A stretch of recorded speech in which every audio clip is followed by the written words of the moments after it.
Country Life Farm in Bel Air, Maryland in 1990. He is a son of Palace Music, who's a grandson of the great Northern Dancer, certainly the most influential thoroughbred stallion in North America and in Europe for the 20th century.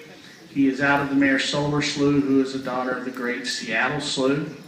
He was bred, owned, and raced by Mr. Alan E. Paulson. Now, as a youngster, Cigar earned the nickname the Hammer because he was kind of rough on the help around the Pons family farm, striking and rearing at people.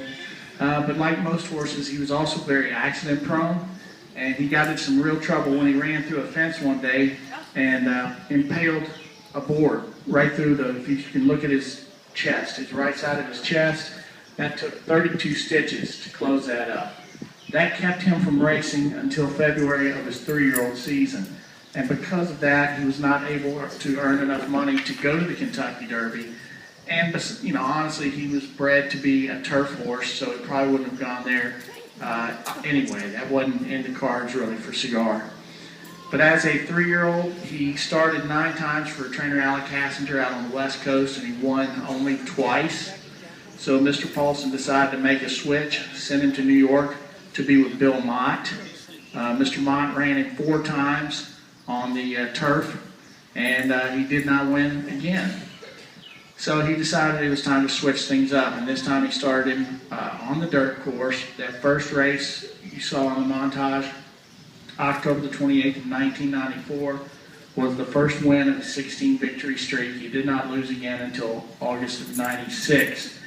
During that streak, he won all 10 of his races in 1995, including the Breeders' Cup Classic, where he set a new stakes record of 1:59 and 2/5 seconds for the mile and a quarter. In 96, he traveled halfway around the world to Dubai to win the richest horse race in the world, the Dubai World Cup. He tied Citation in July of 1996 at Arlington Park, but number 17 was not to be. He was defeated in the Pacific Classic at Old Del Mar.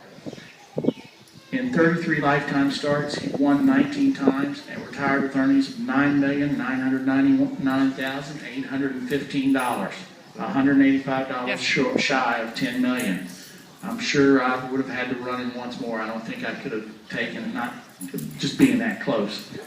But he was voted champion older male and horse of the year in 95 and 96. And then he was off to a new life. He was syndicated for stud duty for $25 million and went to the Coolmore stud, Ashford stud in Versailles, Kentucky. Well, they started in February of 97. Come March of 97, things weren't going so well. He bred 37 mares, and none of them were getting in foal. So he was sent to Watercress Farm in Paris, Kentucky to be evaluated and was found to be completely sterile. The Generali Insurance Company of Italy paid off the infertility claim to the syndicate, and then they brought him back to Watercress Farm for 2 more years to see if things could be turned around or improved. And unfortunately, after 2 years, there was no improvement, so they brought him to us at the horse park. He would leave here every November and go back to Watercress to see if things had changed, but when he turned 15 years old, they figured that they had done enough and he had done enough, so he was retired.